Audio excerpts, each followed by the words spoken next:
And we made it to Malaga. I feel like this trip couldn't have came at a better time. We've literally been counting down since it's been in the calendar for months. We're staying in this cute little apartment. I'll show you a little peek in just a wee second, but it's nothing over the top, but it's literally perfect for what we need. I'll show you where we eat and what we get up to and just give you like the kind of feel for this trip, and maybe this will give you some ideas or even give you a little nudge to book something with your girls too. I've not really got like a packed itinerary, like literally we're just about having, you know, good food, beach, having a good time and like seeing each other essentially, and I feel like that's just all you need sometimes. So this is it as you walk in. We have a little kitchen, a little patio, although it is like shaded at all times, but still got quite a nice wee space to like just sit about. And then this is like the hallway, bedroom 1.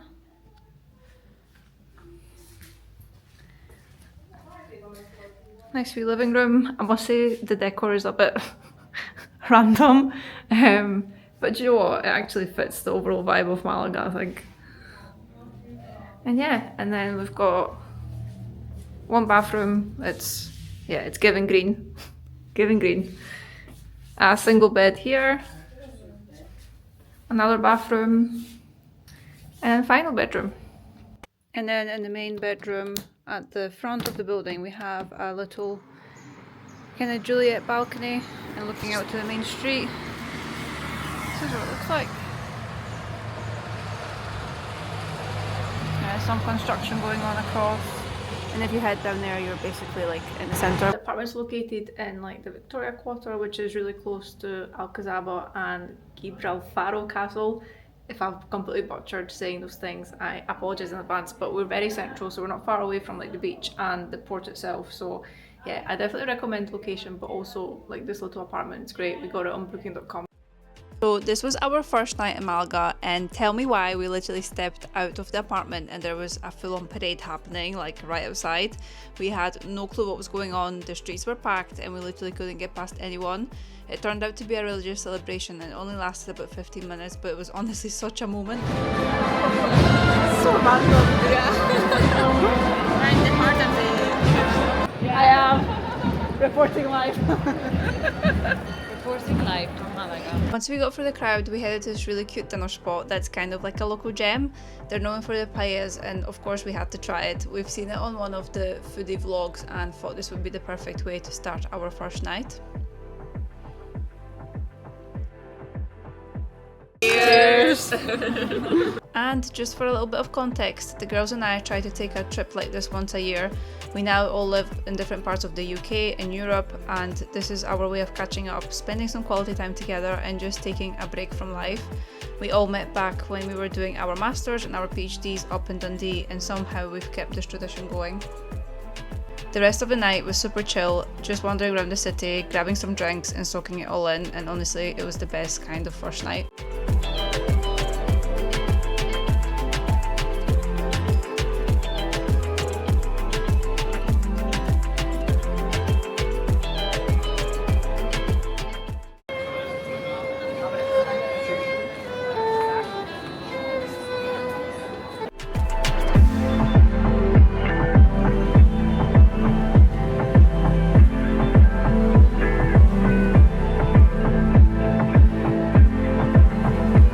Oh, it's a video. Oh, okay. This is worked well.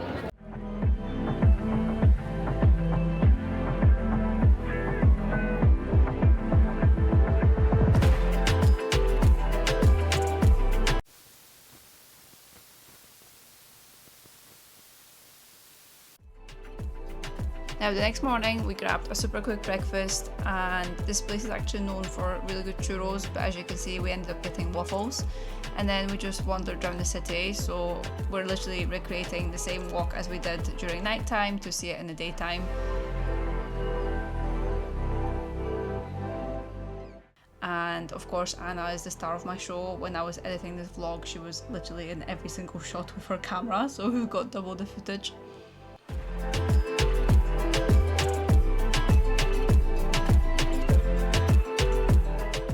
And we've seen the cathedral at night, but during the day it was even more impressive, just like massive and absolutely beautiful in the sun.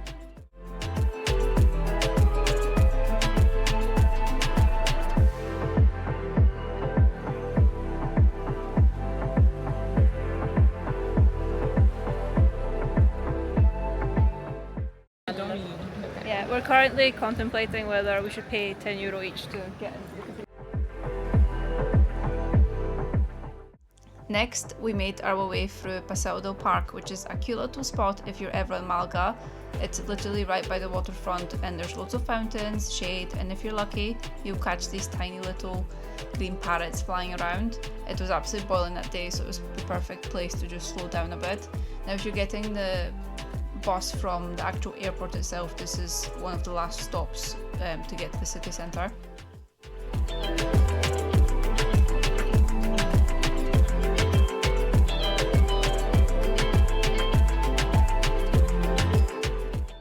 Eventually we made our way to the seafront, which was absolutely stunning. Of course, lots of yachts, the breeze, the beach, and just all of it.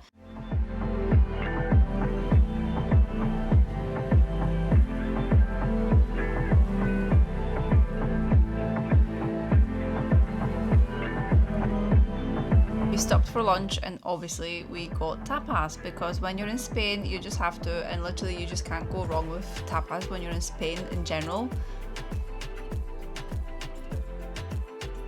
We ended up swapping the sangria for tinto de verano, which kind of became like our go-to drink for the rest of the trip.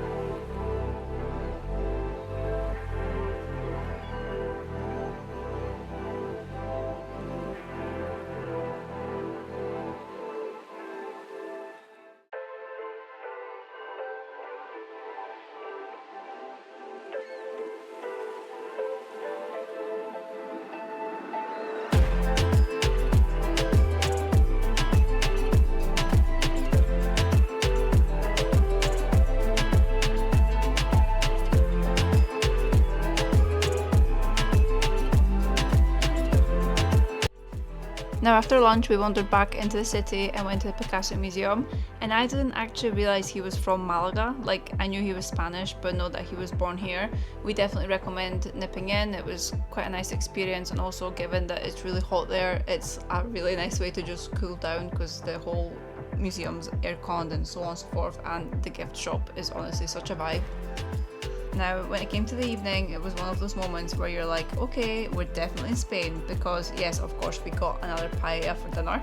Now, because we've walked so much that day, we literally sat with like our feet against the wall for a bit because they were throbbing with pain.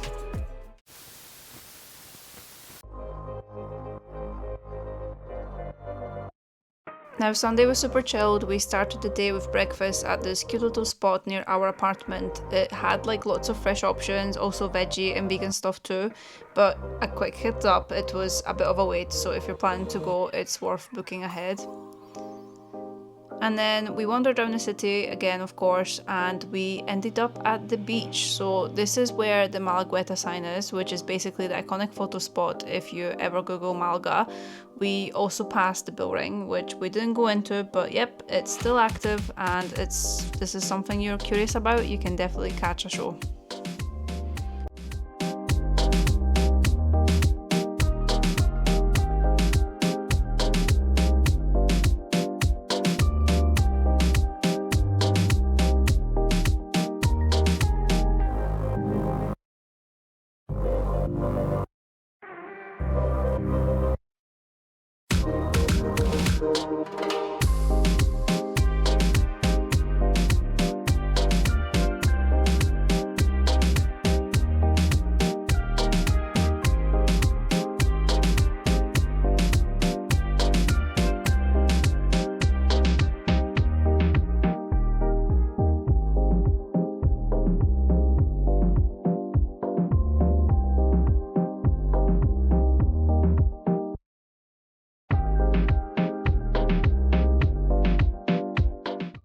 Now the beach was just the vibe we needed. We sunbathed for a bit and then we went straight from the sand to a boat ride that took us right out into the sea.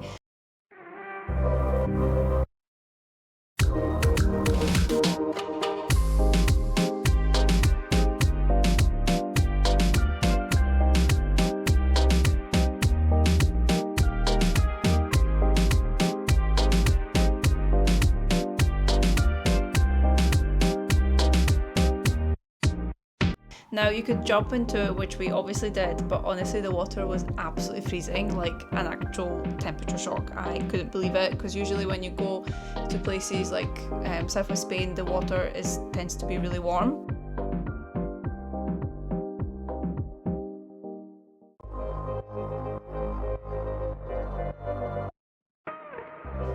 After that, we headed up to the Alcazaba and just so happened to get free entry, because typically you'd have to pay for the Alcazaba and the Gibraltar Castle, but it was Sunday luck, it was all free.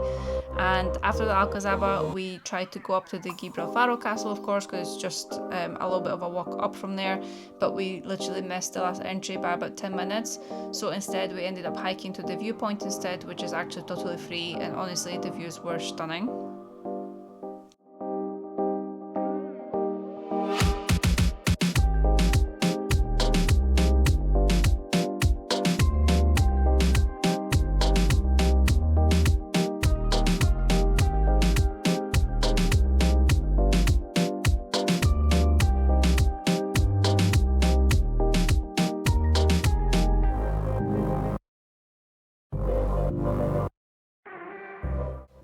And we finished our day with tapas again, of course. And honestly, the restaurant had these little Christmas decorations inside, even though it was summer, which was just so random, but kind of wholesome too.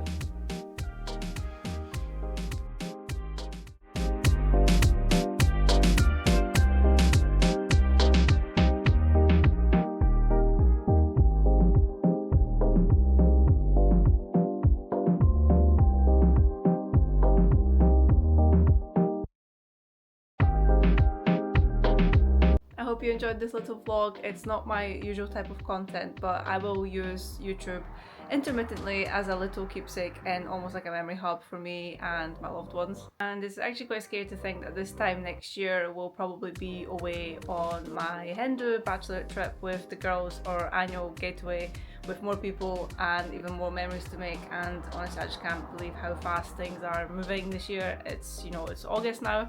I'm a little late with editing the vlogs just because I was changing the actual software I was using for editing, but here we are.